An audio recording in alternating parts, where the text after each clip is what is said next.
Greetings and welcome back to Room 303 and our chats with Emily as we are calling our readings through the poetry of Emily Dickinson. We turned out a poem 145 of the Johnson edition.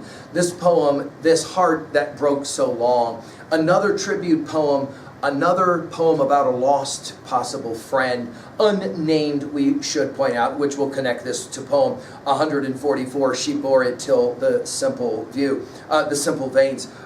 I'm hopeful that you've been following our stuff. These are our assumptions at learnstrong.net. Down that left-hand side, Chats with Emily, our playlist.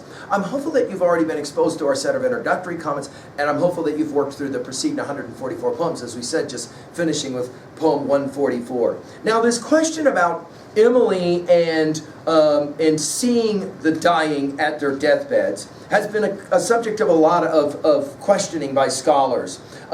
There are a number of Emily's poems that have to do with deathbeds and funerals, and most of them, according to Jane Donahue Urbanwine, are actually about imaginary figures.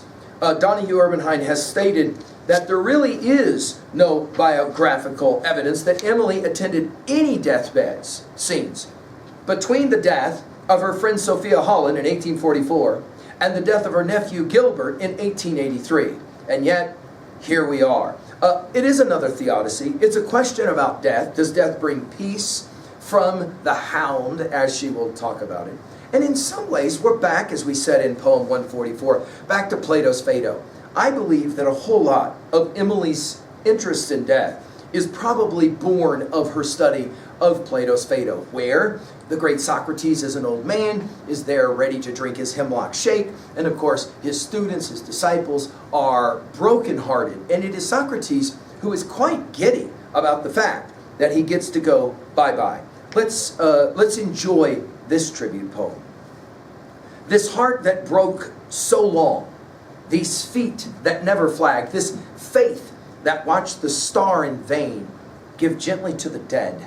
Hound cannot overtake the hare that fluttered panting here, nor any schoolboy rob the nest tenderness builded there. I love her use of the word here and there. Obviously, we're speaking now about death, and I love this repetition of this. Notice we'll begin with this heart that broke so long.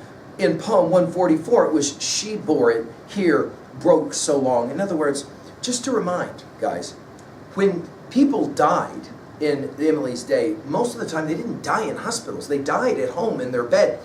And you could watch or witness this. And whether Emily saw it personally or she's reflecting on what others said, this heart that broke so long, it took a while for him to die.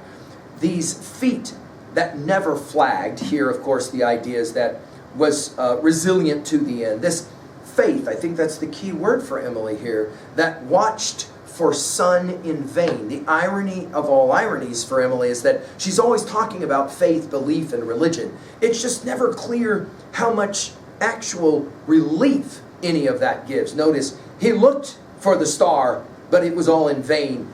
Then give gently to the dead. Here it is. It's over. A person has died.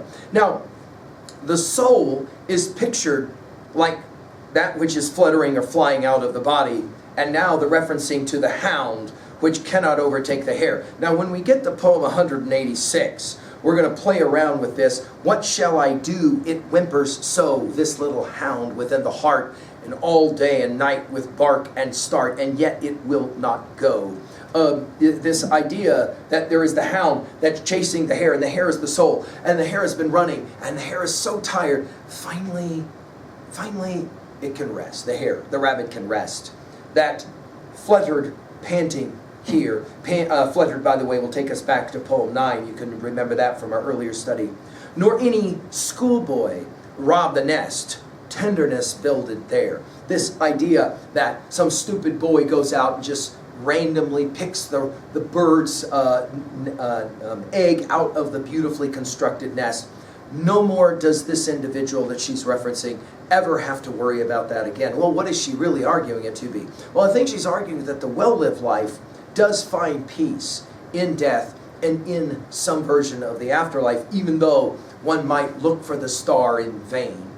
At 2b, I love the word picture of the soul as the hare that is running from the hound seeking relief. I also love her word choice of fluttered in tenderness. At 3a, I cannot help but read this and think about John Donne's Holy Sonnet 10, Death Be Not Proud. We've given full lectures at LearnStrong.net on that one.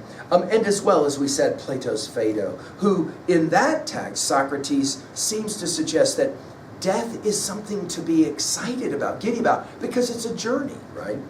Finally, at 3b, how you can own a poem like this. Do you think that death does bring peace, and that finally the hare can get some comfort, some solace? We'll obviously have more to say about this as we talk later about Emily's own death. Thank you.